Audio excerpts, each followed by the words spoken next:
Can any truly explain to me what it means to be divine? Every cleric and paladin in the land would leap at the opportunity to answer this question. I can see them all now, screaming with furor and righteousness about the glory of their gods, smiting down their enemies and performing miracles, all while operating on borrowed power. Their grand temples and cathedrals are prominent across every countryside and every plane of existence. To me, they are but hollow monuments constructed out of ignorance and borrowed power. You see, and here is the secret I'm going to let you in on.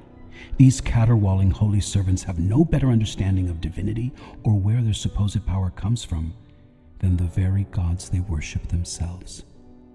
We've all heard the legends, stories of champions transcending their earthly limitations, only to find themselves wearing the vaunted mantle of demigod. From that lofty station, less empowered beings began worshiping them, perhaps out of love, perhaps out of fear, but worship followed regardless. Then, no doubt after some legendary deed or heroic act which inspires bards, that demigod found themselves with access to true divine power and a direct connection to a domain. With a fresh perspective and purpose, the newborn god doles out their power to their followers, and the cycle begins anew. Only it's not their power they hand out, is it? Warlocks strike their deals directly with patrons. Wizards spend decades mastering their craft. Sorcerers are lucky enough to be born with it. A fighter wears their battle scars proudly to prove their mastery. Yet clerics only need pray to fall in line, recite the dogma, and raise the symbol of their god. A god who, in turn, parcels out the power of their self-proclaimed domain. Domains that serve as fundamental building blocks of our universe, yet there always seems to be more than one god tied to a domain, which, my friends, is our recipe for universal disaster. Just look at the gods of death, for example, scrambling over another for the power of the death domain. Some espouse holy and good virtues. Others use the power for sinister endeavors, while others sit neutrally by doing nothing of note. Which of them holds true to the principal purpose of death? Even if the answer was all of them, then why can warlocks whisper to those who wait beyond and drink from the domain's power as well? All of them are naught but greedy children fighting over what is, unfortunately, a finite resource. We all know that scarcity breeds war. Suddenly, strife in the heavens bleeds down upon their champions and those who they have influence over, and a glorious cycle of life and death continues below as it is above, all waged over resources that none have any right to lay claim to. And so it has been for countless, boring centuries. The cycle is endless, a ceaseless cavalcade of gods, jealous entities, and would-be demigods, all battling to stake claim to a sliver of power. Power, available for the taking like pomegranates for the starving, just enough to create a feast, yet not enough to feed all the table. Demons, angels, devils, and unwitting servants of the domains find themselves embroiled in the glory of righteous murder for their place within the divine order. A beautiful kaleidoscope of chaos plays out unseen in the heavens around us every minute of our existence, all to keep our world turning. It is here that our clerics and paladins see themselves fitting into the jigsaw puzzle. They gaze into the cosmos just enough to glimpse this battle's importance. A small act of healing the innocent might just tip the eternal conflict in their god's favor after all, and so they do so. When their soldiers run thin, they resurrect them from the dead. That, my new friends, is the glaring flaw in this cosmic cycle. Resurrection. While I might lament how predictable and tedious the endless war for divine power is, there was solace in the fact that it all followed the sacred principles of the cosmos. At least there was. Until some cunning deity shared how the dead could be brought back to life, changing the way the system worked and edging us ever closer to a breaking point. Despite divine magic following the principles of life, death, knowledge, trickery, and more, between these frameworks, mortals now learn something that should have remained a closely guarded secret. Mortals who intrinsically fear death itself and who will desperately embrace the most profane practices to avoid it. Truly, I would be impressed by the ingenious hubris of whichever long-forgotten god devised this loophole if it weren't the cause of so much tragedy. I've often pontificated on why this power was gifted to mortals, and I've come to one conclusion. Once resurrection existed, the gods themselves were truly immortal. For even if they were cast from the heavens, their ever-faithful followers would dutifully toil in the shadows to resurrect them. Some deities saw the havoc this wreaked on the afterlife, as mortal souls were not meant to be akin to a child's toy that bounced between realms. The very power of domains themselves would eventually be stretched and broken beyond repair, toppling the entire house of cards if left unchecked. So, in response, the gods created a bandage of sorts. A purgatory for the dead who were likely to be returned. A place for clerics, demons, angels, and more to sort out and lay claim to these souls before they entered a proper afterlife and taxed their destination domain's power more than was necessary. The result being, almost laughably, is that it allowed the gods to continue fighting for their own power. Immortal, undying, and revivable, without consequence. Well, until now. After a millennium of being pilfered, plundered, and plowed, the very domains themselves have begun to stir and wake, manifestations of consciousness that should have never existed in the first place, but if not for the dreams and wishes of countless mortals passing through their eldritch barriers. Dreams and wishes that gave even the likes of myself form. Jealous patrons and gods were quick to label me a betrayer for even daring to exist. How dare I give form to the formless? How dare I speak for those without a voice? But maybe I'm as curious about them as you are. Perhaps I'm not filled with nefarious intent and hell-bent upon destroying our universe.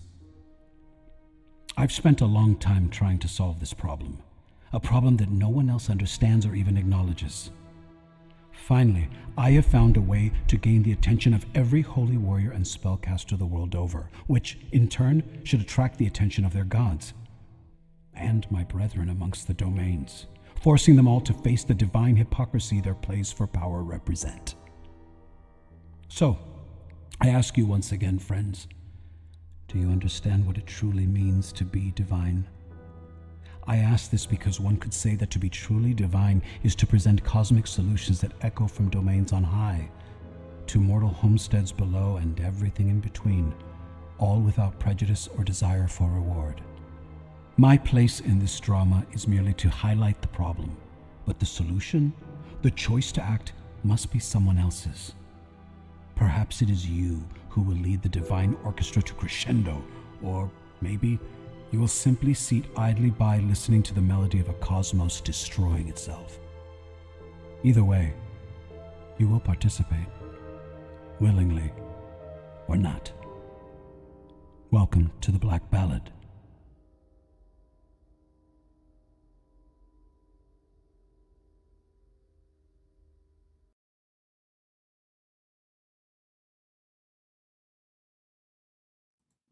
Live. Welcome everyone to Biscuit Tin RPG. We are streaming Red to Black, a Black Ballad tale. So, before we get started, we're going to go over some basics just for scheduling so that everyone understands. The crew already knows, but we are going to be doing this bi-weekly, every other Friday, because we all have lives, and we want to make sure that everyone has free time in order to pursue their own interests. That being said, Fridays are not constant. We may have 2 Fridays in a row sometimes, and other times we might not. But we will make sure that the socials are updated with when our games begin.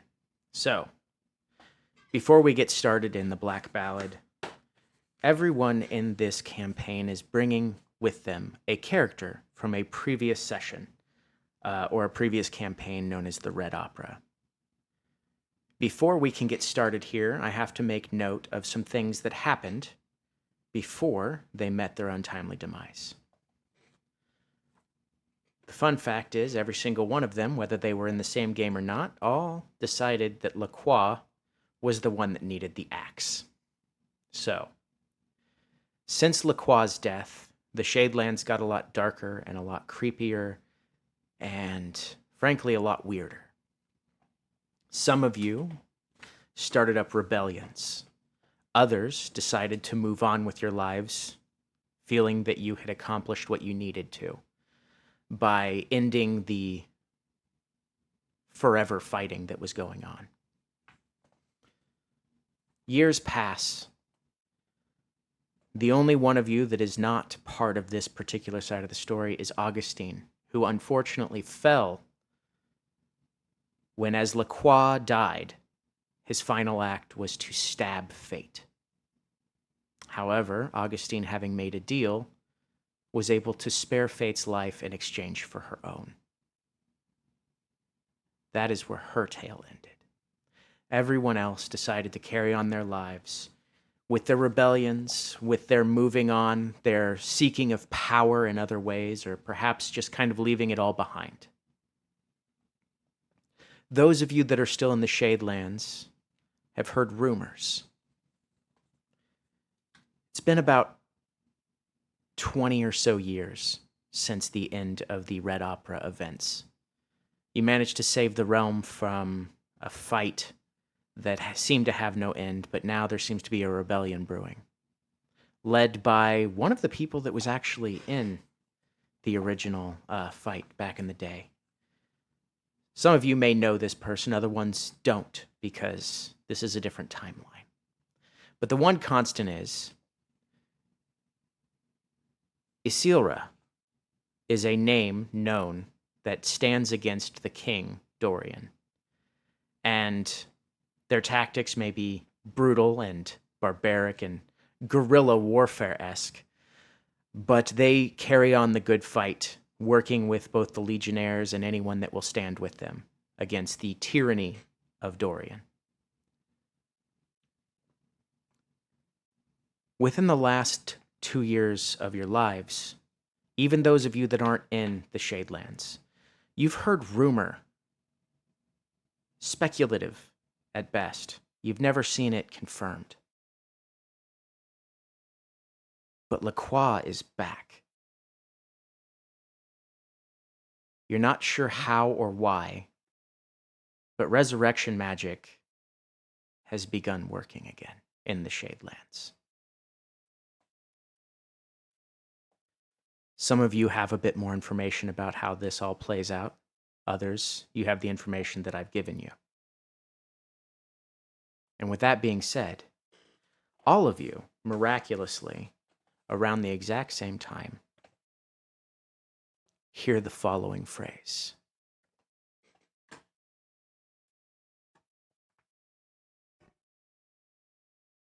It's time to pay your debt. And right after you hear that, somehow, for some reason, your deaths are swift. You were all caught up in your own little worlds, your own little battles. And that is where we begin our story. Rolling plains of golden wheat and gray grass stretched to a darkened horizon in every direction. The lone feature in the sky is a single, massive purple vortex of clouds stretching over the entirety of the land. Amid the flecks of ash perpetually drifting down, several large droplets of silvery gold dew begin to fall, veins of gold light pulsing through them as they grow larger and larger until they strike the ground with a splash. Not a splash of water, but rather a splash of golden light. Where each one lands, a figure now remains.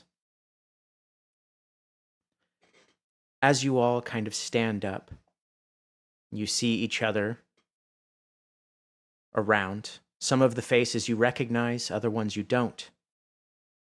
As you're kind of taking in what's going on around you, a pair of humanoids heads in your direction, wading through the waist-high grass at a deliberate yet relaxed pace. As they draw near, you see an animated skeleton, and for some of you, a face that you haven't seen in years. The skeleton is wearing a wide-brimmed hat and a long overcoat, carrying a walking stick of tan, gnarled wood. He waves cordially and says, "Greetings, fellow dead folk, and welcome to the Sunless Crossing. The name's Johann Morrow, yes, as in bone marrow. And no, the irony is not lost on me. Let's begin by addressing the 800-pound gargoyle in the room. That is your life and death. So first off, you died. You're dead, you're deceased. Your soul hath shuffled the mortal coil. Please take a moment and let that settle in. Also, here's my apprentice in training. Augustine, why don't you introduce yourself to maybe the newbies?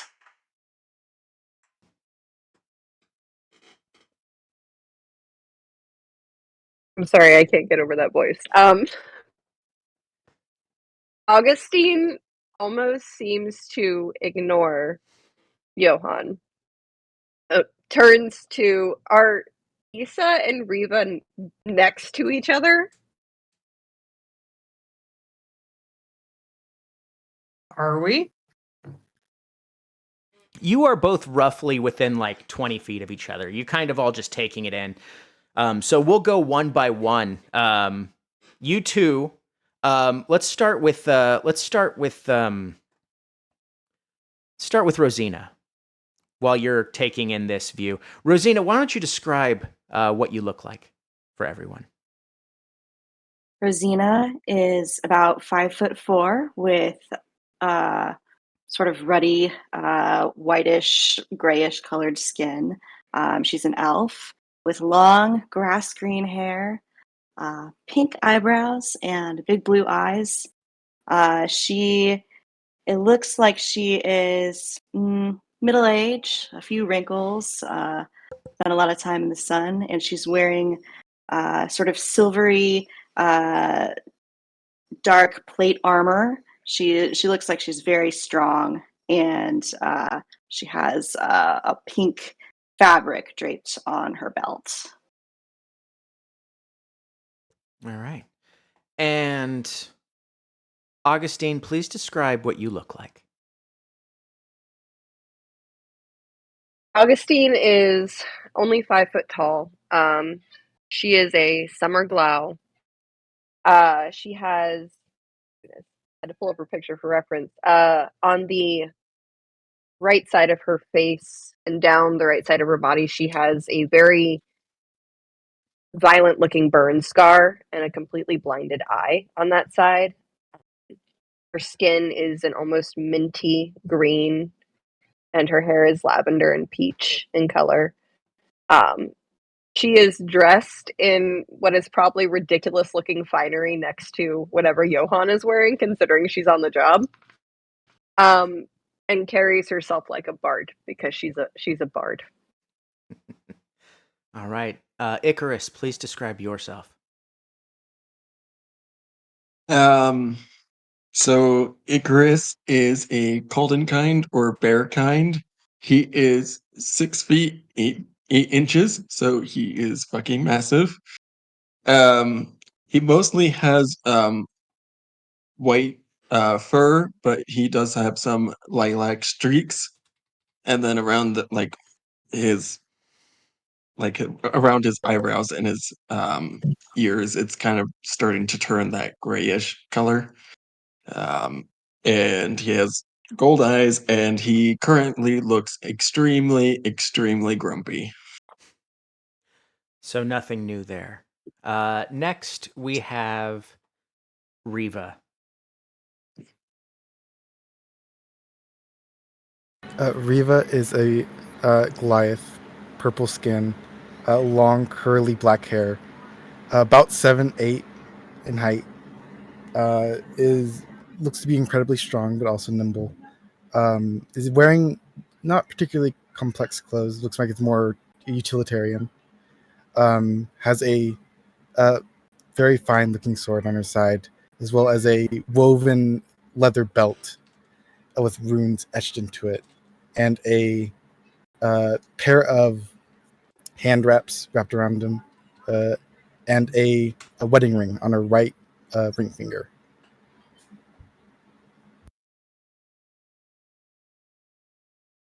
All right. And I believe Isilra. Isilra she looks old. She's fully silvered hair. She's got the look of someone in her 60s. She is definitely older than that. brown eyes, about 5'7", looking around for shield and sword because she feels naked without it. And she does not want to be here. She understands probably what happened and she is not happy about it. Fantastic.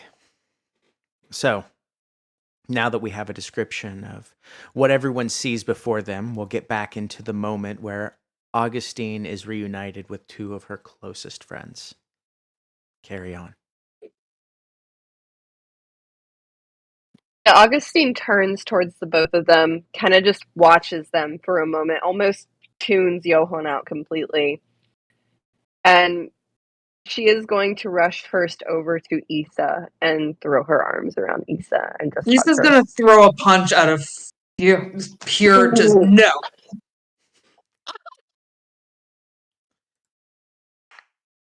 Oh dear, maybe you should ask before you hug people. Issa, what was that for? Where the fuck are we? The guy just said we're dead and your first instinct is to punch the person you know? Why are you not old? What? I literally just described myself as old. Pay attention. Whatever. But, Augustine, it's been very long. You didn't deserve to be punched. Are you okay? You know, I should have expected that from Issa. It's fine. You're both dead. Look at that. Kind of like looks back at Johann. Am I supposed to sugarcoat that? No, They don't do no. well with sugarcoating, but like, should I? Not at all, not at all. No, this is where we say, hey, you're dead. You're in the Sunless Crossing. It's not the afterlife. It kind of exists between life and death. The plains overseen by the godless monarch. Oh, wait, that's right. You haven't made it into the city proper yet, and it's been 20 years. I have a nice setup at the junction. It's fine. It's fine. But okay, so did you, and kind of like gestures over to the other two, did you create a new adventure group together and you all died in a fire together or something? Because this is weird, yes? They all showed up at the exact same time. I don't know who the fuck these people are. Yeah, that's a good way of putting it. Yeah, I know who she is. Hi. You're still muted. I know who you are. I don't know who these people are. Hi. Oh. I mean, yeah, she T-posed me once, but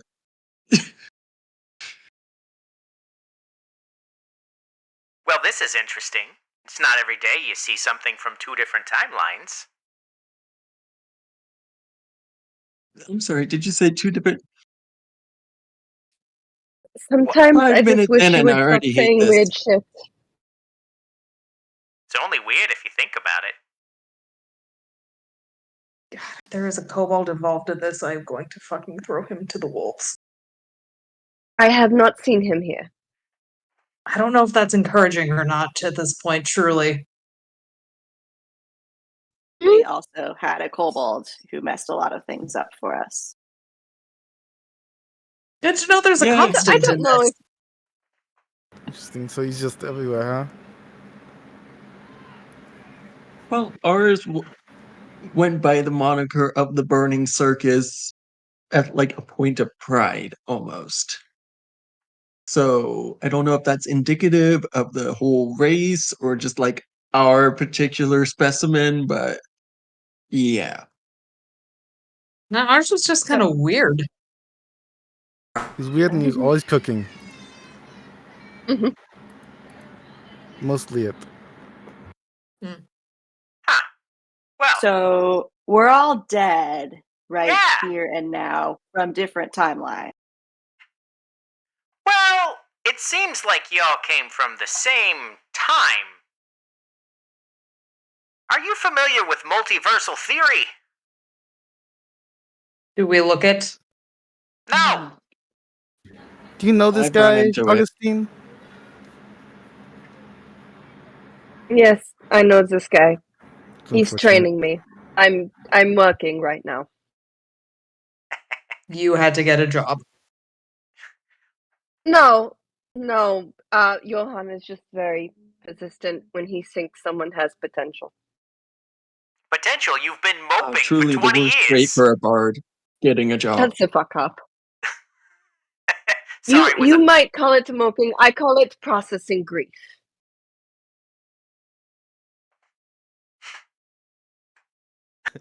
So, as Augustine kind of smarts off to Johan, there's just this big, like, skeletal grin across his face. And so he looks at you all, and I'm going to go ahead and cut the voice a little bit just so it's not so grating to hear it over and over again to help everyone out. But we'll use it for comic relief from now on. But Johan explains to you all kind of what your situation is, and says, "It's all right if you follow me. We can get you where you need to go. Whether that be facing your demons so you can move on, or maybe you can get on with possibly being resurrected. Just depends on who your friends are and if you can do well in the games, if you decide to partake in those, that is. But my name's Johan. I'm a shepherd of the Ashen Fields.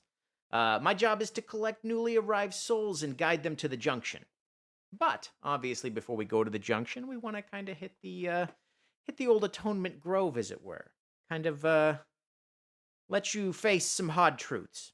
It's one of the things that you got to do in order to go to the next place after the junction. Otherwise, you end up walking around forever." Stares directly at Augustine. I still think another 10 years wouldn't hurt anything. It probably wouldn't, unless, one of the things gets you. So, you're all kind of, I assume that Johan begins walking just, like, aimlessly. As you all look around, you don't know what this junction is that he's talking about. You don't see any city. It is just endless fields of golden wheat, with ash slowly coming from the sky, and then obviously the very purple vortex in the sky. Like, there's nothing that can really orient, like, where your direction is. But Johan seems to know where he's going, and he motions that you all follow him. What do you do? So our choice is follow him and do self-reflection, or walk around the endless empty plains of wheat and probably still do self-reflection, but more in the vein of what am I doing with my afterlife? I guess I'm going to follow after him. Yeah. Sure. Just following Augustine. Fantastic. Augustine's gonna pause and give Reva a hug before we continue forward, but we'll then You are fully lifted off the ground. Aw. See, this is how you accept a hug. I don't know if you forgot that in your old age. I need everyone to make a perception check as Reva lifts Augustine off the ground. Perception. Including me? Yes. That'll be a dirty 20. Okay. 19. All right. That's an 8, so no. It's 13, if it counts for me. Oh, no, you're fine. You'll notice That it is immediately. a 25. Okay, fantastic. So, everyone except Icarus notices immediately that Reva's sword, upon picking up and hugging Augustine, disappears from her hilt, or rather the scabbard that she has it in, and you see a ghostly figure appear and just go, excuse me? No? We've talked about this. You can't just go hugging other women. It's been 20 years. I mean, come on. The hug is in order. She's just a friend. You couldn't have Is made that that more sword? obvious. What the hell? Yes, hello. She has a form now? Does she have a name? Do you have a name? No, We went over this. she has not deigned to name me. You said you don't have a name, and I don't. It feels wrong for me to give you one, so I haven't done it. Fine, whatever. I'll just go back to being sword then. And you see this form just kind of turn into a wispy smoke and slide back into the sheath. So, yes, that is my sword. Your friend has a very sharp tongue. As Friend, don't call her friend. She won't like that. It is my wife. It's a long story. Your sword is your wife. It's a lot to get into. I didn't really want to go over it with literal strangers, but yes, Riva, congratulations! thank you. That is- Johan has stopped dead in his tracks and is just staring agape. Like, now I've seen At what point does everything. Johan not stop dead in his tracks? I'm not. Well, how dare you? Not the weirdest thing I've seen. Some of the tribes in the West were very adventurous. Continues walking. So, you're all continuing to walk. Johan decides, since there's like kind of a lull in some of the conversation, sometimes outside of the people that know each other, he just kind of speaks up and goes, anyone have a fun story about a time they narrowly escaped death? How about the time we almost burned down the city, the time we almost unleashed a horde of faceless horrors on the city, the time we almost brought meteors down on the city? Rosina, am I missing any? I feel like I'm missing like one or two. I mean, there was the time that I actually died, but we got the great old one in the city. Did you get the great old one in the city? Oh yeah, the great old one. And then we had to perform a play for the Stranger in Tatters, who, if we didn't perform well, was going to tear us to shreds. So I jumped off a tower and God, died. that city was cursed. You jumped off a Exactly. tower? What? Yeah, Not the worst part. it was pretty fun. It's worse than that. Oh no! See, I have quite a few magical abilities. One of them being to transform into a dragon, and so I tried to catch her, and I did. And then she said, "What was it? Let's go. I'm fine." And I would have been fine if the guy wasn't there. Listen, it's not really the thing to get into. We've already done this before. It's not really the time to get into it. I jumped off a tower and died. We're dead.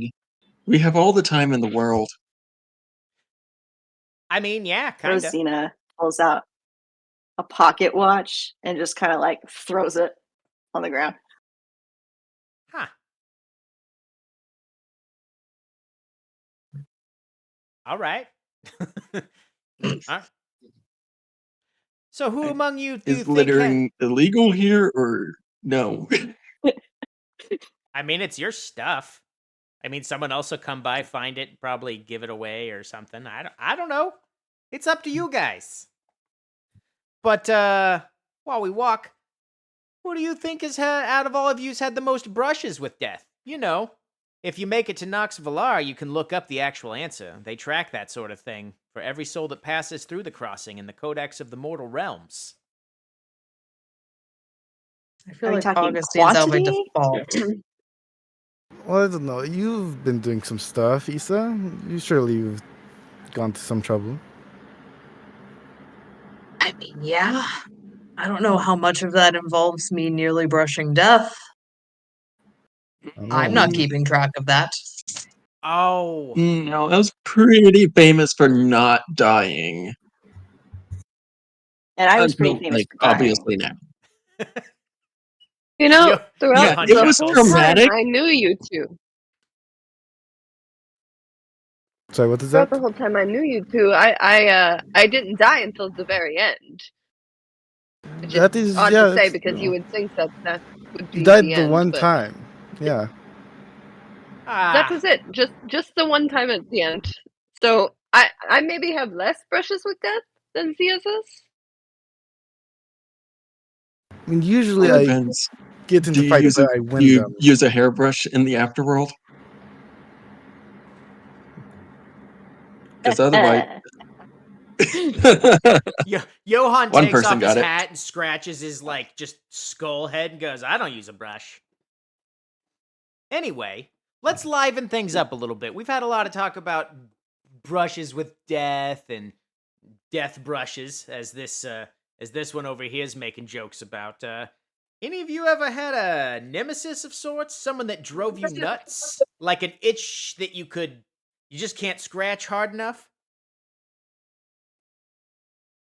One or two. One. Yeah. One, and then Damn we it, though. kissed and made up, and yeah. But didn't And see then I that guess, coming. well, two and change if we count the guy we used to run with who liked to hit kids. Yeah, What? no, now that you mentioned that, that's one. I have one. That's definitely one for Augustine, yeah. Huh. Well, at least you know.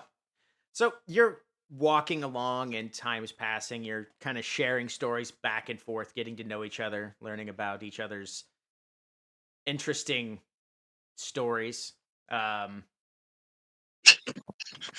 like how you look at Icarus. But the one that you start realizing that your stories overlap quite a bit, actually. The things that you all did that led up to the ending of La Croix were very similar, with the exception of a couple things. For one, you realize that Rosina and Icarus were actually part of a crew that did release the old one, while you all did not. They How did did it for that work out favors. for you You guys? realize that was a bad idea, right? I mean, We could've are been not turned people out to good. talk of good ideas. I will, actually. No, You I'm guys pretty let sure I go? was passed out for that part, so technically I'm not involved with releasing the old one. Seems like a good idea at the time. I don't know. No, it did not. If we experienced the same thing, I felt like it was like the worst option there. I don't know. Uh-huh. Well, I think it was also like the first option that was even open to us, so we were kind of getting desperate at that point, if I remember Mm. right. Yeah. Nothing much was happening until we did that. But And then yeah, everything happened. didn't really go the best. Yeah. I mean, I don't have any room to talk about best ideas. I traded a teammate's familiar to a vampire to get everybody out in rabbit form. It was weird. It turned out fine, though. I'm sorry, what did you say to me when that happened? Oh, yes, I called you a coward because, I mean, the entire situation was very... You all backed out of a fight in order to get turned into bunnies or whatever, but I think... This vampire we got the lady, what was familiar her back. name? Issa just What was- stops talking about her. What was the name of this vampire lady? We also ran into one. Oh, this bitch named Rizel. She has a sister named Mazabeth. I killed her, though. She had it coming. It's all worth Oh, it. Yeah, we First ran into news I that have one. heard today. Icarus raises up like a heavy crossbow. Is like, I have her crossbow. You all recognize I had her that shield for a hot Yes, I minute. gave you a shield, Issa. It was nice. I don't know where the fuck it went. Johan it was turns around and nice. goes, "Well, I mean, you don't get to bring all of your possessions down. You're kind of like not alive. So the fact that you have any means that those are of very sentimental value to you. I can see why, what's her name? Sword? Yeah, I see why she's here. She's very dear to your heart. Although maybe you should treat her a little bit better. She seems rather I don't Something want the else. skeleton commenting on my relationship. How about that? How about don't have relationships then? I, Anyway, what in the I wish my weird. horse was here. That was As a you're hell of a You segue. tried giving her blade a nice polish. so as you're all kind of sitting there, like kind of bickering back and forth, Johann suddenly stops moving and talking. His head swivels right and back, left and right, left to right, and then back again. He looks at you all and goes, "Shh," as he crouches to delicately wipe a bit of ash that's accumulated on the thistles of a nearby bush. He holds his hand up and watches the ash blow away. He looks in the direction where the wind that blew the ash came from and points. A powerful wind sweeps across the field, kicking up an ocean of gray ash. The wind seems to shift its trajectory, curving left and then left again and again until the wind is swirling around and around. More and more ash is sucked in, and the very shadows of the foliage seems to stretch and contort, lending their blackness to the whirlwind. The ash and shadow mingle together, and a moment later, a raging tornado of darkness looms over the prairie. More pillars of swirling darkness can be seen forming across the prairie. Johann turns back and shouts, "Run!" as the dark, swirling whirlwinds begin to streak across the land in random directions at alarming speeds. Johann takes off at a sprint, pointing with his staff towards a thicket of trees covered in red and gold flowers about a mile away. "If any of you have means to get us to into those trees quicker, or possibly conjure some kind of shelter, now's the time to do it." As the whirlwind draws near, Oh, you can not see again. countless ghostly faces swirling within the blackness, and the sound of wailing moans mixes with the din of the roaring winds. So yes, Johann has taken off and is running towards this mile away bit of trees. What do you am do? also running. Let me I will look run at my as well. spells. I don't have Restaurant anything Resident Dead, I useful. guess. All right. I am going to cast Arcane Gate. Ooh. Okay. So, it can last up to 10 minutes. I don't think I'll need it that long for everyone to get through, but it'll jump us 500 feet towards the direction Johann went in. Mm-hmm. Okay. Fantastic. All right. So, how many people can go through that? Is it everyone? Let's see. It doesn't have any limit on that. It just lasts for 10 minutes, for as long as I concentrate on it. Okay. So, you put the gate in front of you. You actually all manage to make it through as you see the massive tornado catch up just as you pass through. You look behind as it begins to envelop the gate itself. As you continue running in the direction of the trees, you all manage to avoid it for one turn. So, what is your next move? If we need shelter, I can conjure a force cage and protect us for a bit. Okay. How far away are we? It's about a mile away. You've managed to move 500 feet closer. So roughly. Honestly, I can keep 2,000. casting Arcane Gate. I can cast it 2 more times. Okay, so you can actually get yourselves, I believe, a little over halfway there. I'm sorry, no, 3 more times. It's a 6th level spell. 3 more times. So, yeah. Okay, you can get Total yourselves of 3/4 of the way there. 1,500 feet. Fantastic. So basically, throwing down one, letting it go, throwing down another one, letting it go, throwing down another one, letting it go. You are actually all about, say, about 600 feet away from this clearing, as you, as Augustine's final reserves of this previously untapped potential goes off. Now, just out of curiosity, what is does the Arcane Gate have any sort of spell components you require? Ooh. didn't even think about that. No. Verbal and somatic. Fantastic. Lucky you, as you do not currently have any, except for the few that we've talked Icarus about. just yells, well, now that's thinking with portals. Suddenly off in the There's someone depths behind of us. Gladys. I honestly feel like, though, it makes sense for Augustine to have that and have it prepared always because she has experience out here. Mm-hmm. So you have. Can anybody else speed you up to the tree before something absolutely terrible happens? I can get me and one other person 500 feet forward. Okay. I have haste. I I can can cast cast haste on one Expeditious person. Retreat. Okay. So we got Um, Expeditious Retreat and Haste and 2 people that can make it to the Mental next door. 500 feet.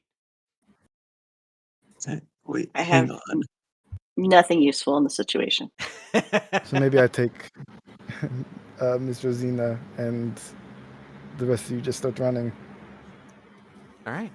So Cool. Start running. there we go. So Rosina and Riva are safe from this round. Expeditious Retreat and what was the other one? Haste? Haste. Okay, and Haste has no components?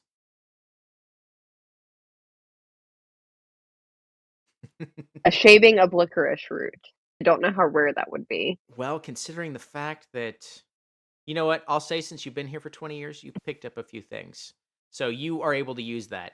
However, it may Okay. not be enough to save you. There are 3 of you that are currently in this thing's trajectory, and even with your speed, there's a chance it may catch up to you. As you see how fast these things are moving, up to 500 feet every 6 seconds. I use my amulet of fire to turn myself into basically a super fast fireball, and I fire myself towards the shelter. What's that increase your It's kind of speed cool, I'm to? not gonna lie. What? So you launch yourself there. I did roll the dice. Issa, I'm going to need you to make a dexterity check for me. Or rather, dexterity saving throw to avoid being All right. grabbed by the tornado. Oh, I thought you were going to say avoid being fireballed by your ally. Not 20 for a total of 23. Nice. So you If it was ever managed time for me to get one. you managed to avoid being grabbed up by the tornado. You kind of literally at the last second did dive out of the way. You are sadly only about 30 to 60 feet closer. Well, with your expeditious retreat, you have a speed of 30. Yeah.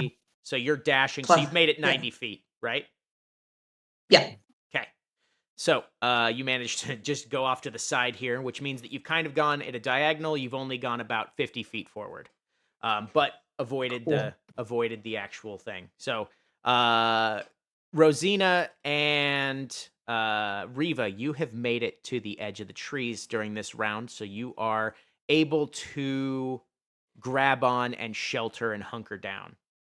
However, that does leave that there are... Let's see if anyone else gets hit with this. We got 3 people out there technically still. 1, 2. All right. Jesus. The tornado has apparently got it out for Issa. Issa, I need you to make another Of course it dexterity saving throw. As this tornado is like, nope, not today, Frank. We're going to get you. I have something I can try. Okay. What are you going to try? I have Find Greater Steed. It is only verbal and somatic. It does not require any ingredients. And I can summon a griffin, which has a flying speed of 80, and griffin should be large enough to carry both me and Issa. Now, if 17. I'm not mistaken, that has a casting time of at least a minute to 10 minutes. That's it? Nope. Instantaneous. Find Greater Steed is instantaneous. Interesting. I thought I could be wrong. Well, Might be you a- are going to have to catch Wait, never up. mind. I'm sorry. Casting time. Yep, casting time 10 minutes. Sometimes Okay, I I know don't what have I'm anything. talking about. I'm All sorry. right. We're screwed. Damn What was your old save? I'm boy. just reading the wrong things on Augustine's D&D at Beyond. 7 on the ground for a ritual. Augustine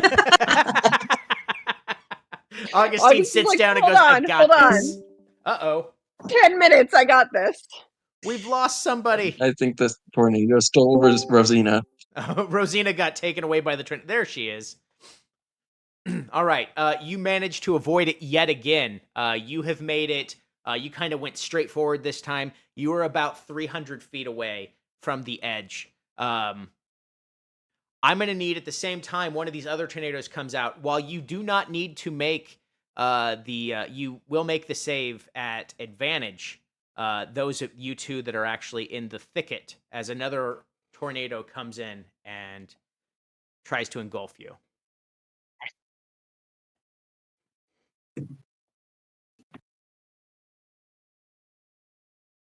Dirty 20. Dirty 20. Okay, you're fine. I don't even know why. Don't even know why I ask you to do anything. I'm You're spry as just hell. good. Pretty spry for an old gal. All right. So Rosina and Riva, I need you to both make a dexterity saving throw at advantage. 26 for me. Okay, you're good.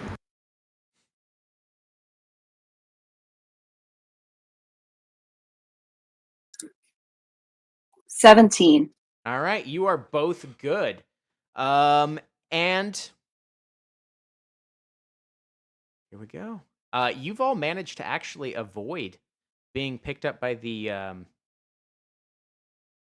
tornadoes, and almost seemingly as quickly as they appeared, the violent tornadoes of shadow and ash dissipate. The patches of ground where the whirlwinds last stood are coated in thick clumps of gray ash. However, for miles in every direction, the fields surrounding you have been swept clean. The result is a truly majestic sea of wheat and grass that looks like it to have been smelted from gold ore. Johann lets out a breath and whistles. The beauty almost makes you forget about the horror that made it possible, huh? He dusts himself No. How did you get here this quick? Chris I lets ran. out an angry crackling sound before realizing he's still on fire form, and so he's like, one moment, and then he's like, kind of shrinks back down into bear form. Interesting. That sucked. Hey, you made it. I got here because I'm used to outrunning those things. Anyway. I How made long it did here it because I take you to set get used myself to on that? fire. Huh? How long did it take you to get used to that? Well, I mean, you never really do. You got to be quick on your head foot. Well, more important question was it? Oh! I mean, the kind of tornadoes built of shadows and regrets. Basically, don't get caught in one. What Built of happens if you shadows and do? what? I mean, they make you regret. They make you think about all the things you failed at, that sort of thing. But the weird thing is, this region of the crossing shouldn't be getting shadow twisters at this time of the season. Something's off. Anyway. I guess before we... I don't need a tornado for that. I already have depression. Are we saying that Icarus gained depression? Who among us, truly? You're Anyway. assuming he didn't have it all along. Anyway, looking at this, hey, we made it here. I guess the next stop would have been the junction, but since we already are here, we might as well kind of approach this with the sense of gravity that it deserves. As you kind of all look around with this area that you found yourselves in, you see that it's a tight clutch of fruit-bearing trees. Has pomegranates, apples, pears, and plums. The trees are nestled so closely together that seeing beyond them, what lies behind them, is almost impossible. Johann walks a little bit further into the thicket and steps up and plucks a pear. He takes a big bite and chews as bits of pulped fruit fall to the ground from behind his jawbone. I swear I can almost taste it.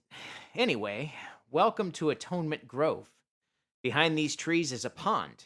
If If you walk up to the edge of it and look down, you will expectedly see your reflection. But it's not just a reflection. We call it a unsullied visage. I cannot force anyone to enter, but what I can tell you is if there's something unresolved, any issue that you know you need to address within yourself, it would be wise to go in. The conversation you have there may be difficult, but it could prove to be a critical part of your journey. I've seen plenty of dead folks skip the grove. Oh, goodness. I'm sorry. I'm getting so many things off to the side here. Go away. Where was I? My apologies. I'm a consummate professional, everyone. The conversation you have there may be difficult, but it could prove critical part of your journey. I've seen plenty of dead folks skip the grove only to wander the ashen fields aimlessly and without purpose until their psyche fractures, and they unravel into nothingness. And he stares directly at Augustine.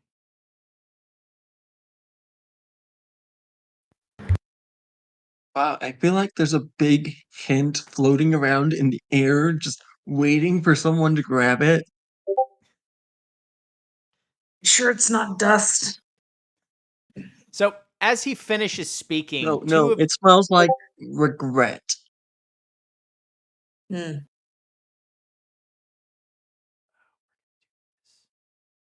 Still think that's dust. There we go. Fixed it. Sorry. I had to put myself in Do Not Disturb, everybody. I kept getting dings. I'm sure that that's going to be in the background. So you're welcome, everybody, to the chaos that I have to put up with. Anyway, as he finishes speaking, two of the trees shift and bend apart, revealing a narrow path. Johann picks up a pomegranate and sits on the ground, leaning against a thick tree trunk. He pulls it open with his bony fingers and begins squishing the seeds inside between his teeth, one by one. He looks at each of you and goes, "As I said, I can't force you to go in there. But I can tell you this. The grove will ask you who you are. And if you don't know, it will tell you. Now, for all of you, you can go in one by one, or you can go in as a group or groups. What is your preference? Does anyone want to go in by themselves?" Grace just shrugs like, I don't have anything to hide. Okay. So, I'm going to go ahead and start with Issa. That being said, since Issa is going in by herself, I need everyone else in here to either remove their headphones or deafen themselves so they cannot hear. When you're all Just ready, give me a thumbs up when up. you're done. Fantastic. I will give a thumbs up when we're done, and then we'll be good to go. So,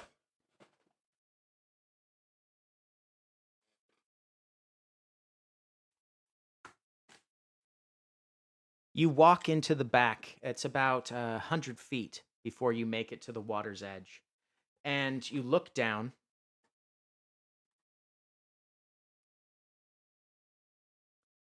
You look down, and at first you see a reflection of yourself, but it suddenly changes.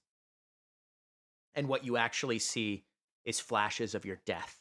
Something Johann noticeably left out. After these short flashes, you see yourself staring back at you. Not the visage that you put on, but Frankie. Looks at you and says, "So, how do you remember it? How do you remember how she found us? Why did she pick us?" I mean, she was General Asilra. And she was fucking awesome. And she saw something in us that she wanted to make better. And we fucked it up a lot. But she saw something. And after she died, there's only so much I can do to make her proud. So, as you finish your version of events, the one looking back at you, the smirk fades off of his face. And he looks at you and goes, "No, she didn't. She picked us because she had to protect us. We were picked because she needed to keep us close. And you can lie to yourself all you want, but that's the truth, and you can no longer hide from it. You have to Was she admit to hid from yourself." us? You think she hid that? You were in denial the whole No. time. You still are. You have to face that truth in order to truly move on and become what you were meant to be. And what were we you meant to be other than a little shit? Hey, sometimes being a little shit is the point. There is no guile here. You can't trick me. You can't trick yourself. And with that, the image fades.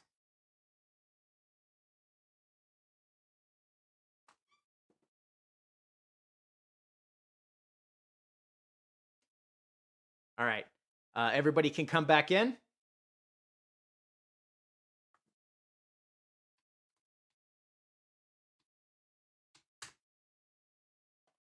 Okay. All right. You can undeafen yourselves, unmute yourselves. You all see Issa walking out. How do you walk out of the Atonement Grove? Issa's gonna walk out, and it's gonna be obvious that she heard something that she did not want to hear. Whether she's processing it or denying it to herself right now, who could say? But she's some form of big bad on the outside about it. Got feels. All right. Is anybody else going to go in by themselves, or are we going to go as a group, or Augustine? Are you going to go in by yourself, or are you going to go in with others? Okay. By yourself. Okay.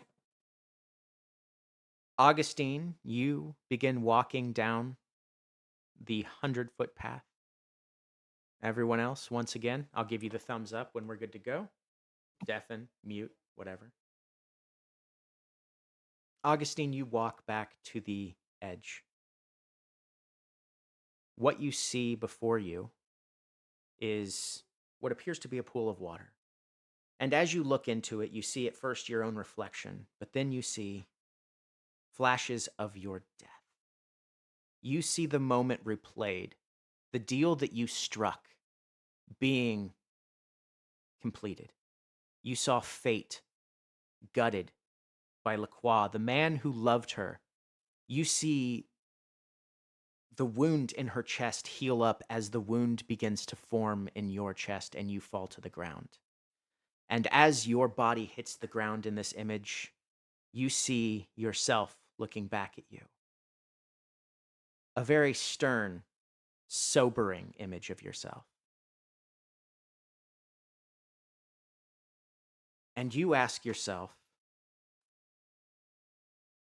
why did we do it? What happened at the theater?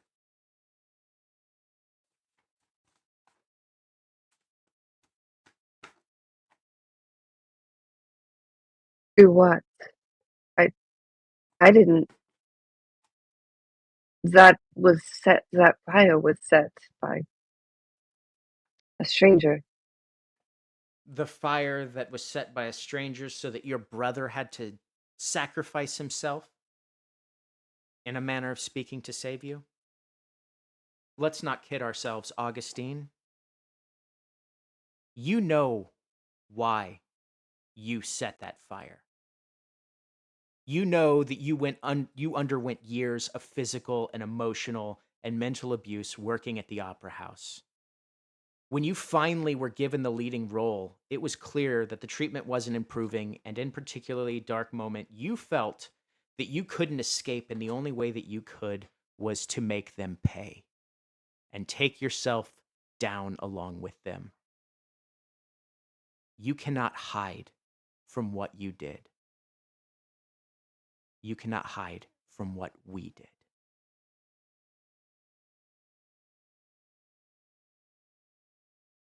And as that flashes through your mind, your memory is refreshed about everything that you hid from yourself about that moment. And it becomes clear that while your brother didn't know why, now you know why your brother had to do what he did to save you from yourself. And with that, the image vanishes as you step back from the edge of the water.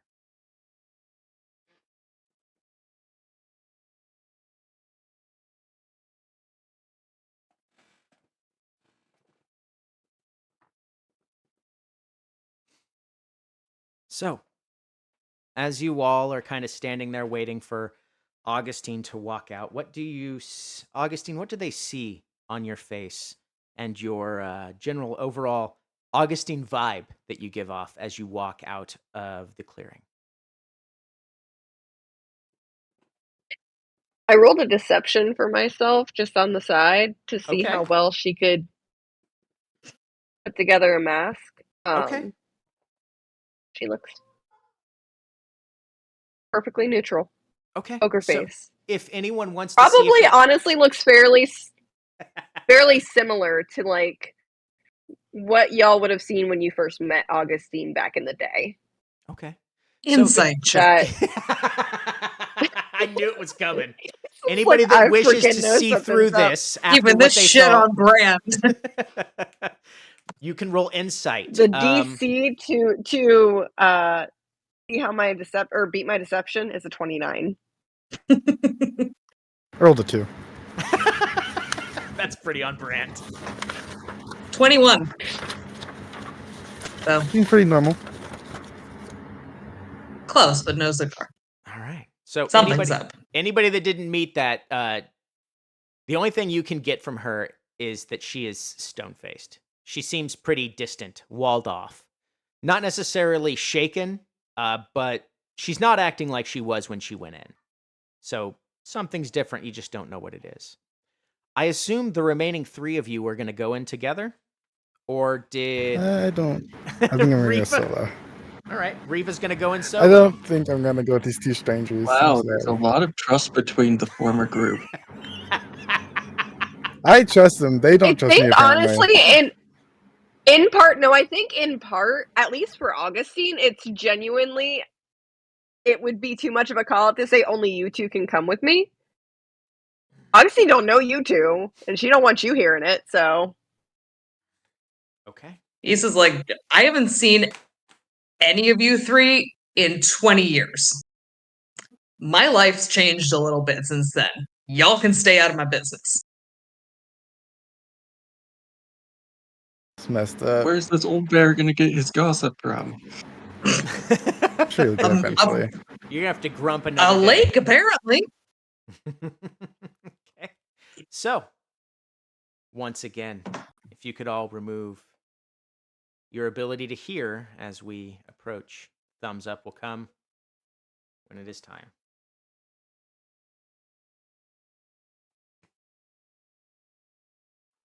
Riva, you walk down this 100-foot path and find yourself standing at the edge of the water. Where you stand, you see your death flash before your eyes, how you remember it. Dying in a fair fight while taking out your foe, Mazabeth, in a duel. You bested her in a fight.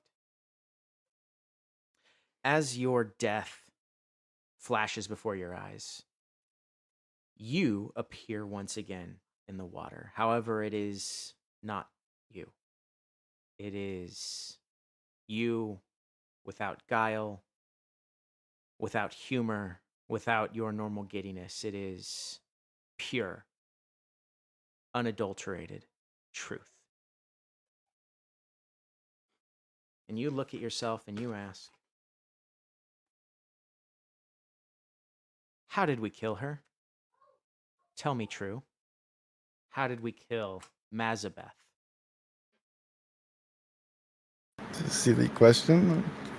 Beat her in a fight. Like everyone else. Is that true? Because that's not how I remember it.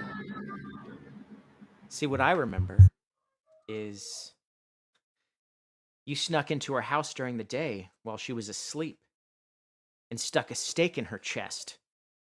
But before killing her, you sank your teeth into her neck, drinking her blood and turning yourself, nay, us, into the dead, an undead, as it were. The shame of cowardly killing someone and turning yourself was too much. You lied to yourself until you forgot what you did that day. Now, maybe if you pay closer attention, you'll see what really happened and how we really died. You turned yourself to get the edge in future combat. Look under your breastplate. Look right at the edge here, right above your heart. What do you see?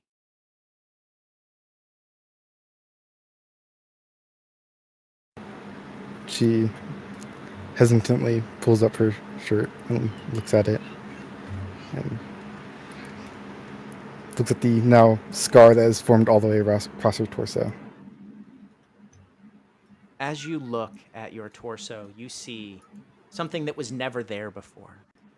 You've had scars and everything on your body from the many fights that you've been bested in from when you were training and to the fights that you eventually won at a cost. But this is not a scar like those because your body is pure again. It is your image with the exception of one thing. You have a stitch trailing down your chest and across your abdomen.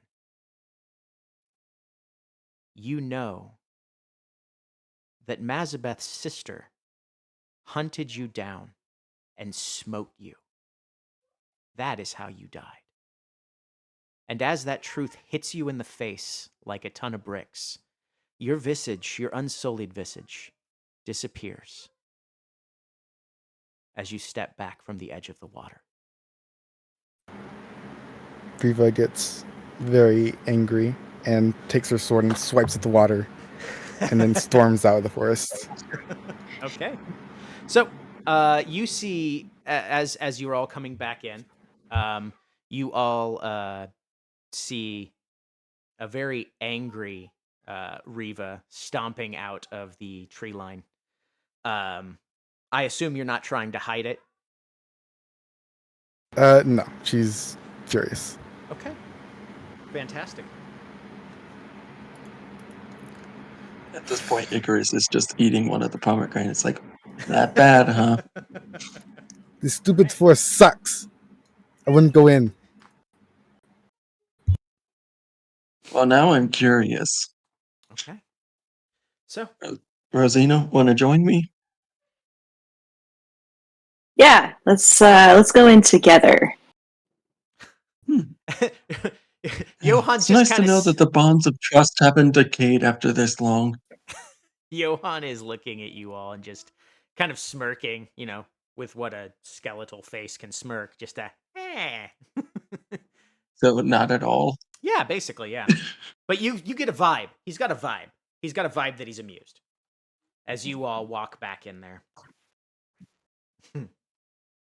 So, you two will be able to hear what each other's thing is because you'll be able to look over and see what's going on, while the rest of you will deafen yourselves and remove any hearing. And I'll do the thumbs up when it's time to go. So, I will let you two pick who would like to go first once you walk back here. Go first. Okay. Icarus, you are the first to step up to the edge of the water, and something you were not told about is you see your death flash before your eyes in the reflection as you look down. At first, you see your face, and it shifts to the moment of your death as you remember it. As this death happens before you, it slowly shifts away and you see your face again. However, it is a much more stoic version of you, not the grumpy bear that presents himself to everyone around him. Um, and he looks at you and says, how did you die? Tell us. I'd like to think I died with. Hmm? Did you say something? Yeah, I said, how did you die? How did we die? How did we get here? Um, well, let me see. I knew my time of a death was arriving because that asshole in the sky told me, and I decided to use that against him, drain as much power before dying, and then flipping off death while facing off a wave of beasts. And oh yeah, built that altar. Ah, Yeah, that's about it. Me flipping off death. got it. So do you want to know what really happened so that you can stop lying to yourself? You were Wasn't indeed on aware I was lying, top but of a go ahead. mountain. You were on a nearby mountain.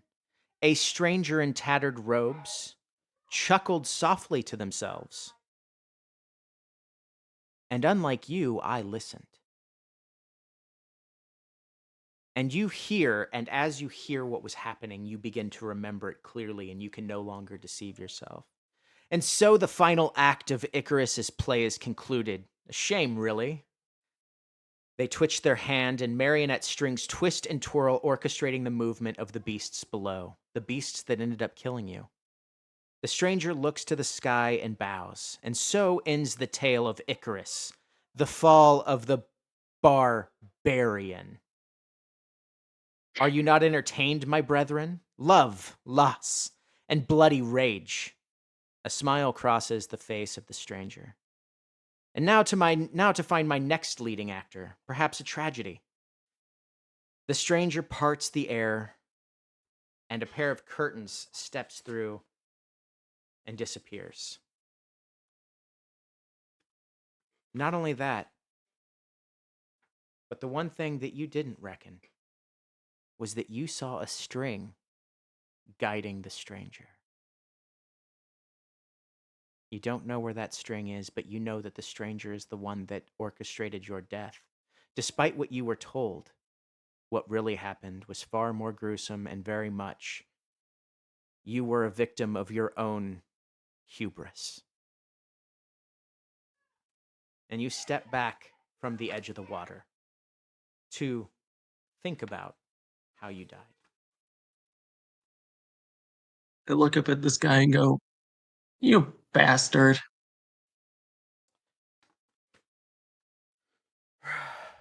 Rosina steps up to the water's edge and sees her face appear in the water.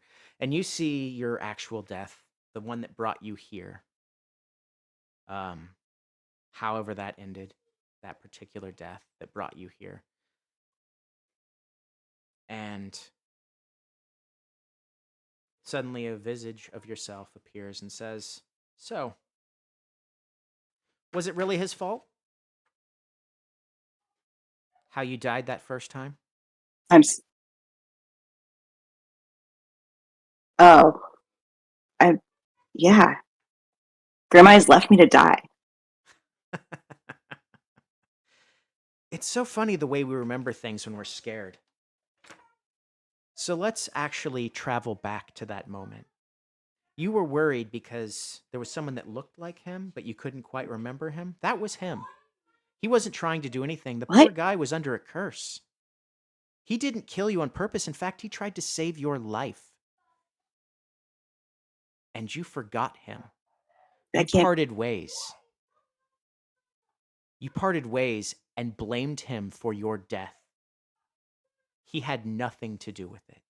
He tried to save you. He was there as we took our last breaths that first time before it came to save us.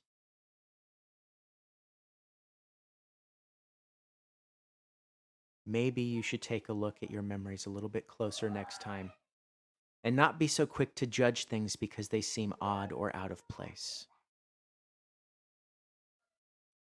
You would do well to forgive those that you run across that may accidentally run afoul of you.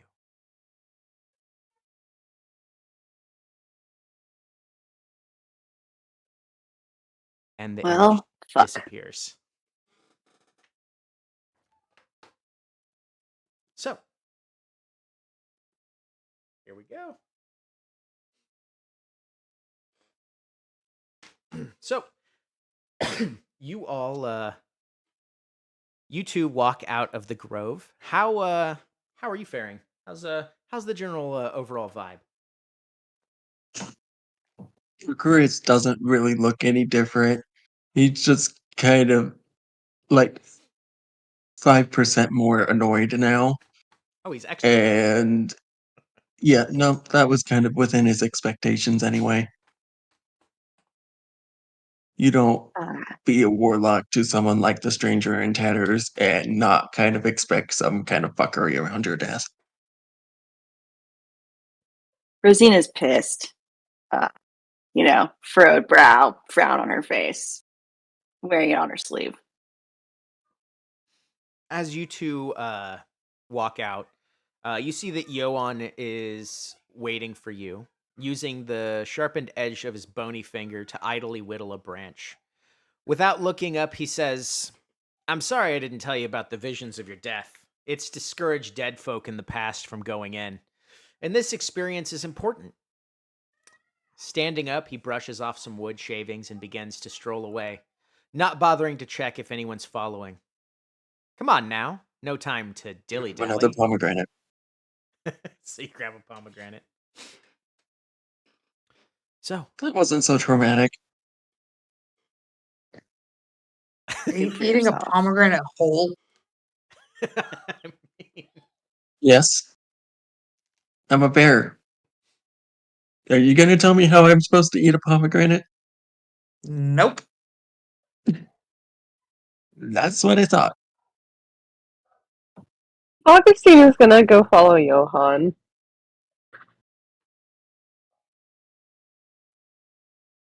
so as you all Rosina wants to.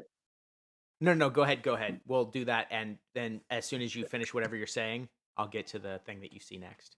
Yeah, I think Rosina just wants to go up to Riva and say, "Oh, thank you for helping me out. I don't know if you saved my life because we're dead, but I appreciate the gesture." I'm sorry, what are you talking about? You know what? Never mind. Portals, honey. So, the one thing that you all notice upon exiting the grove is the sudden appearance of a city on top of a large plateau in the distance with waterfalls cascading off the edges that run into the rivers.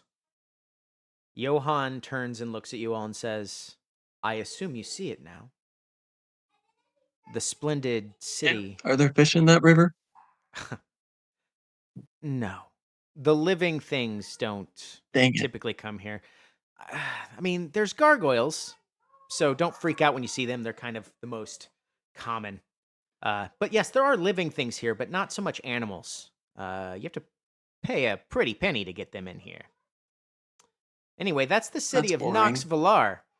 Augustine, that's the city you've been missing out on for 20 years.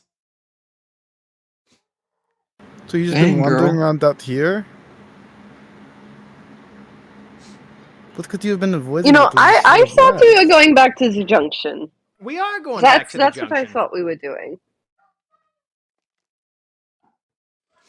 I mean, So- I guess we can be interesting to a farmer, but not 20 years worth of interesting. Who are you calling a farmer, bear man? Says the skeleton carrying a scythe, which is used for harvesting wheat. Whoa. Got At the no hat. point have I ever carried a scythe. I am carrying a gnarled walking stick with a crystal on the end of it. I don't know what scythes look like where you come from, but this is just a walking stick. You must have lost your That's a sense farmer along hat. with your skin, because that's a scythe. So Literally Are go you up to okay? whoever handed it to you and ask. roll deception. Because he's literally holding a walking Roll stick. deception. Yeah, he's actually holding a I have walking stick. +9 to deception. You All really right. want to do this? Yeah, let's do this. Try to deceive a guy into thinking he's holding something 23. wrong. Okay. Okay. I thankfully rolled high. He just looks at you and goes, maybe it's a vernacular thing. Anyway, let's go ahead and go to the junction. Augustine, I I assume you're speak like familiar 20 with different that. languages. Hey, that's more than me. Congratulations. So, God. as you all begin The gods approaching, clearly did not give you the gift of tongues. Because I you don't even lost have yours. one. That's a funny joke, you see, because I don't have one. I get the joke. I'm a smart guy. Okay. So, you all see in That's the the one that was distance. hibernation. You all see in the distance. You find yourselves approaching a massive lodge in the middle of an open field. Augustine, you recognize this place as the junction. The junction itself rises 6 stories high over the prairie lands. The wooden logs of the lodge walls are stained a deep, rich shade of brown. And you see that white smoke drifts upward from a twin pair of cobblestone chimneys, each with a ledge built into it. Johann will point out to them and explain that's usually where gargoyles perch up there. Those are lookouts.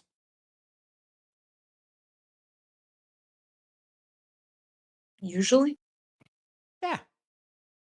I mean, I don't go up there. I can't fly. Anyway, as you enter the junction, you will find yourselves in a spacious great room. A blaze crackles in the 2-story tall fireplace that feeds into the 2 cobblestone chimneys. Thick, shaggy carpets are draped along the floor, and the walls are decorated with bronze skulls of hundreds of different species from across dozens of material planes. There are about 30 other dead souls milling about, all wearing simple robes. These are all souls of recently deceased followers. And if you want, they all wear a symbol on them. If you would like to, you roll religion to see if you can figure out what these are the followers of. Does Augustine know? You do not. As I said to you, they're different all the time. This looks like a new group has been brought here. On a 14. Mm. That's a 6. That's an absolutely not. 7. Okay. I also got a 7. What's the check again? It's a religion.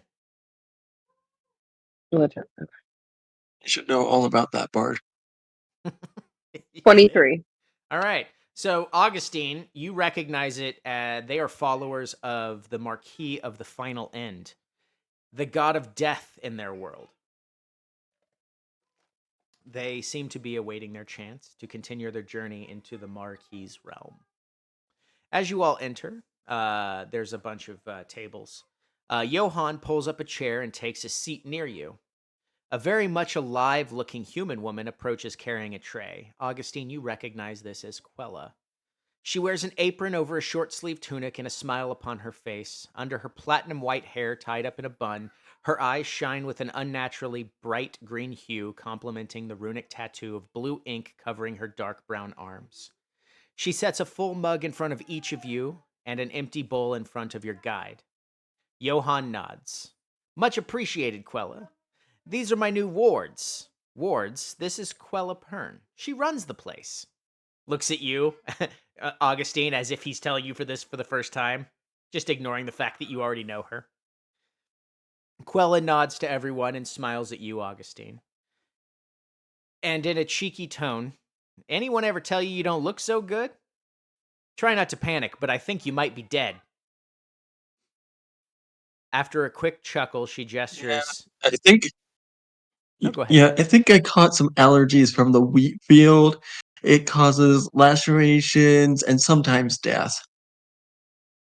If you get caught by one of the tornadoes, yeah, absolutely. She gestures to the mugs. She goes, "Welcome to the crossing. That's my secret pomegranate ale I brew here in the lodge. Enjoy. Johann picks up his mug with one bony hand and with the other holds the bowl under his jaw. He takes a sip, catching the ale in the bowl as it drips under his chin. You scoot away from him. God. Like, at least get a prosthetic something. Just Where would it go then? Look at me. into a bag? I don't know. Someone's super judgy. Just It's not not- my well, Yeah, I that guess might this is make my it fault. worse. Question for the DM. That's such a waste Yeah. of ale. That's a good waste of ale. So you before he Yes. collects it, Is- so you can is drink it Damn this after. man. What's the plan after it gets into the bag? It goes You into drink a it? bowl. It goes into a bowl and he sets it back on the table. But Augustine, yes. Is Mittens allowed to roam? Is Mittens roaming in here, or is Mittens in my lodgings? Mittens will begin slinking down the stairs as soon as Mittens understands your presence is here. So everyone else, except for Augustine, who notices immediately, make a perception check, please.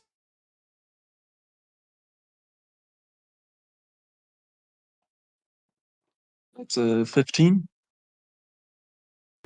3 plus 6 is 9. All right.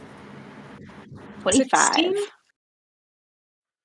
Okay, so everybody but Riva, who is super focused on what is going on with this pomegranate ale in Johann's face, you all kind of hear something behind you and look, and there is a displacer beast walking down the stairs. Augustine, would you explain what Mittens looks like? I mean, Mittens does look very much like your quote-unquote average displacer beast.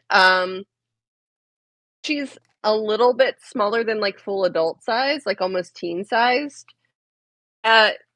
She's also wearing pink ribbons on each of her little appendages.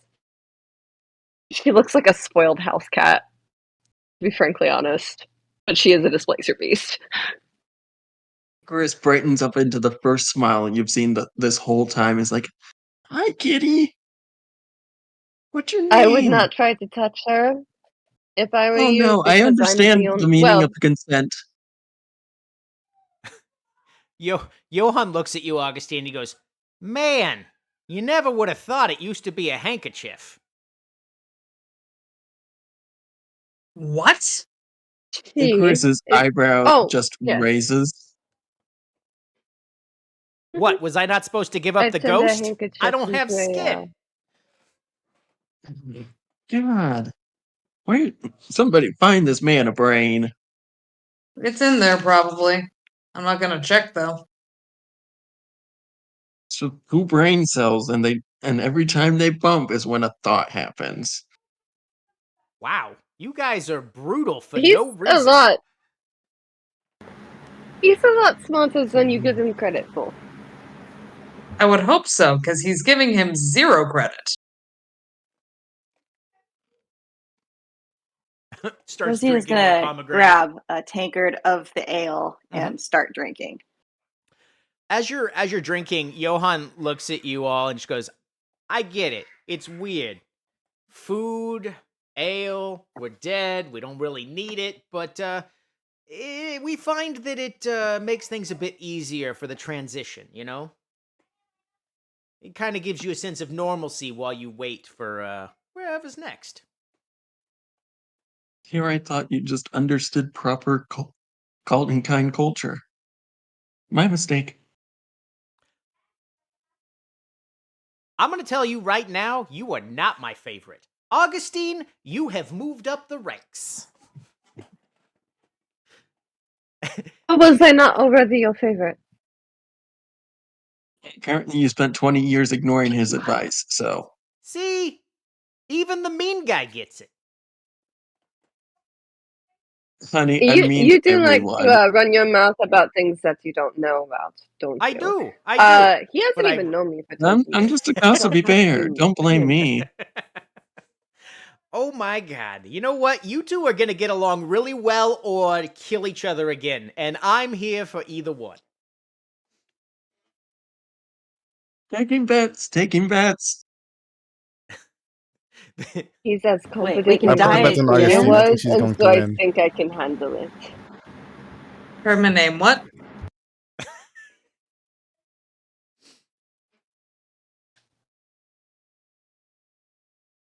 So what was that? Issa, what did you say? Just heard my name. Oh, okay. Was giving it the acknowledgement that it deserved. So, Quella walks over and just says, "Is there anything else I can get for you all?" Now, the one thing that you can all see is while you all are not necessarily completely see-through, you have a translucent aura about you. She does not. She is a living, breathing entity. You can sense that off of her.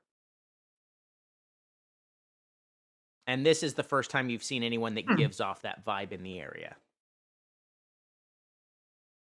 So what's your deal? Sorry, I Yeah, don't think we're we've been all properly introduced. Oh, I'm Icarus. it's a pleasure to make your acquaintances. Yes, I was, let's just say, in my mortal life, I was a sorcerer. And I became obsessed with the idea of immortality. And that led me to a few different things here and there. One could say I got a bit too powerful for the liking of a few gods, and there were conflicts resulting in the destruction of a few lesser deities. So, we forged a compromise. Honey, who here hasn't killed a lesser deity? Put your hand down, Issa. I'm pretty sure we did. I mean, there was a dragon. I don't think that's a lesser deity. Oh, there's a giant eye in the sky, and we at least beat it up pretty good. I suppose there's that. That was weird. So you got in trouble, and they damned you to an eternal life of a full-time job? No, not at all. We forged a compromise. I permanently live on a plane of existence, this one in particular, in exchange for amnesty. I leave that plane. I get amnesty here in the Sunless Crossing, and I get to enjoy an eternal retirement of sorts. And as long as I stay here, they leave me alone. Honestly, that sounds really nice. More power to you. Or less, if that's part of the deal. They wouldn't like if I got more power to me. Mm. That can be arranged. No, just kidding. So, Mm. after a moment, Quella returns to the table with a tray laden with glistening meats, rich cheeses, and decadent pastries. She kind of reemphasizes what Johan was talking about, while that you don't need to eat here. She's found it can be comforting for the soul's mind to indulge in some mortal nourishment before setting out on the next leg of the journey. Chris takes like a good quarter of the food and just like starts eating. I start drinking Yeah. heavily. I do not I mean to take a be couple- impolite, but given the last time I was offered food by a somebody else, that's not someone you used to know, correct? It's just objectively regular meat. Yeah, What? Carrot's delicious. yeah. This isn't Okay. a somebody; it I was a wouldn't- something. If that Okay. clears it up. It gives me more reassurance than I did on the last meal, so I will take it. Got it. So, as you're all kind of partaking in the food, Johan asks Quella, Hey, I noticed the perches were empty. What's going on? Quella explains to Johann that the gargoyle saw some suspicious movement on the horizon and went to investigate. As she says that, the doors of the lodge burst open with a thunderous bang. The other souls inside cry out, huddling together in fear as a hulking, pale gray gargoyle appears in the doorway. His chiseled physique bears half a dozen bleeding wounds. Quella shouts, "Norak, where is Vika?" The gargoyle groans and manages to eke out, "Vika, gone to get help. Undead horde," before collapsing to the floor. Quella rushes forward to kneel by the gargoyle's side, looking out the doorway I'm into gonna the prairie. I'm gonna Uh, follow her if I can and cast Cure Wounds. on Norak? Gargoyle. Yeah. Okay. Yep. So, past Quella and the unconscious Norak, you see a throng of figures shambling forward through the tall grass. While they may have once been living, breathing humanoids, that time has long passed. The lack of skin on these creatures exposes rotting muscle, viscera, and crimson-tinted bone. Blood drips from long clawed hands as they stare blankly through eyeless sockets in your direction. "Hey, newcomers," Quella calls out at you all. "I hope you're as dangerous as you look." She leads you. So as that happens, I'm going to go ahead and say you did Cure Wounds on Norak. He is 7 hit stable, points. but unconscious. So you're good there. I turned Well- to Rosina and I'm like, okay, here we go again. Now, as you may have noticed, some of you do not have weapons. Those of you that do, well, good for you. Quella leaps to her feet, Wow. sparks bursting from her fingertips as she traces runes in the air. A wall of translucent emerald light materializes between the approaching monstrosities and the junction. She turns to you all and says, "That won't hold for long." She quickly casts another incantation, and 2 humanoid silhouettes appear in front of you, outlined in indigo-tinted lightning. One is of average human height with 2 blazing beacons of light for eyes. The other is a tall and lean with a massive wingspan. Quella bows her head with respect. "Sovereign Ashlyn, Arbiter Valen, the junction is under attack." The tall, winged silhouette responds in a deep timbre, "We are en route." The other silhouette's blazing eyes regard you all, and before the form fades, she says, "They can help. Open the vault." She asks you all for help as the images fade in front of you. Quella asks you all to help pull the unconscious gargoyle inside and tells Johann to open the vault.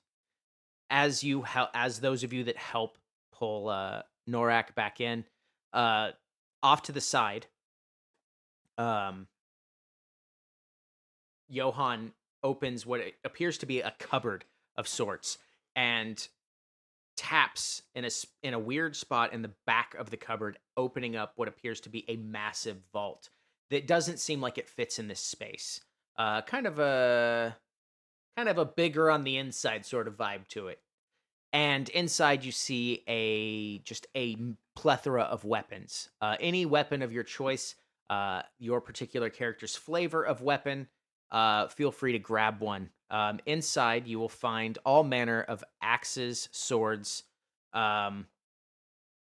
and other blades. They are Nyxian weapons, made of a black, glossy metal.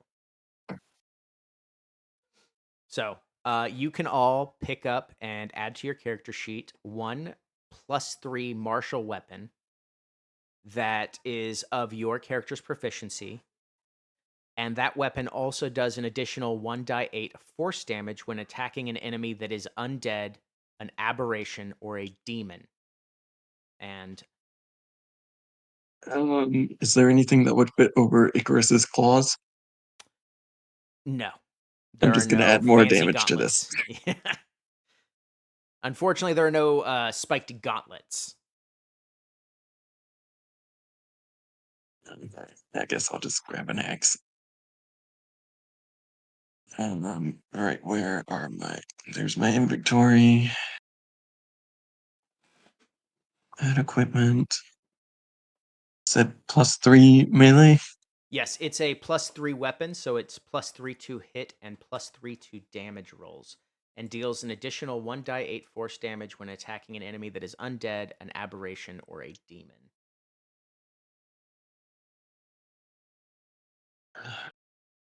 Okay, so I'm just gonna have to make a note in. Just weapons, or are we allowed to grab a shield as well? There is a couple shields in there. However, they are only +2 as per a normal shield. Fair.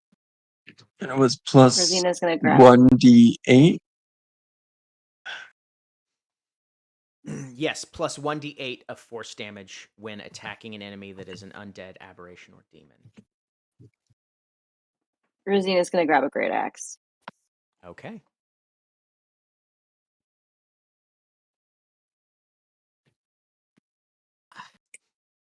I feel immediately less squishy looking at my character sheet.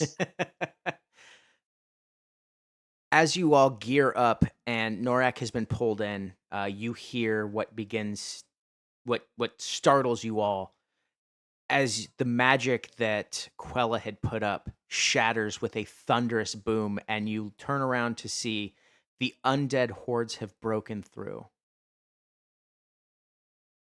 As you all prepare yourselves for the battle that is to come and the protection of the junction, that is where we'll pick up next time.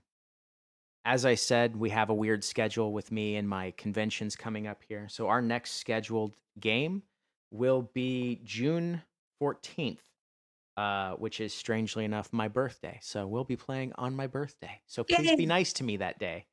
And then from assuming we don't have anything else crazy going on, it'll be every other Friday from that point going forward. Thank you all for watching us this evening. We hope you had a wonderful time. And if you want some more D&D, feel free to join us tomorrow at 12 Central Standard noon for City of Illumination, where I actually don't run the game. I play in the game, and the decisions are as stupid as I sound sometimes. Thank you all, and have a wonderful night.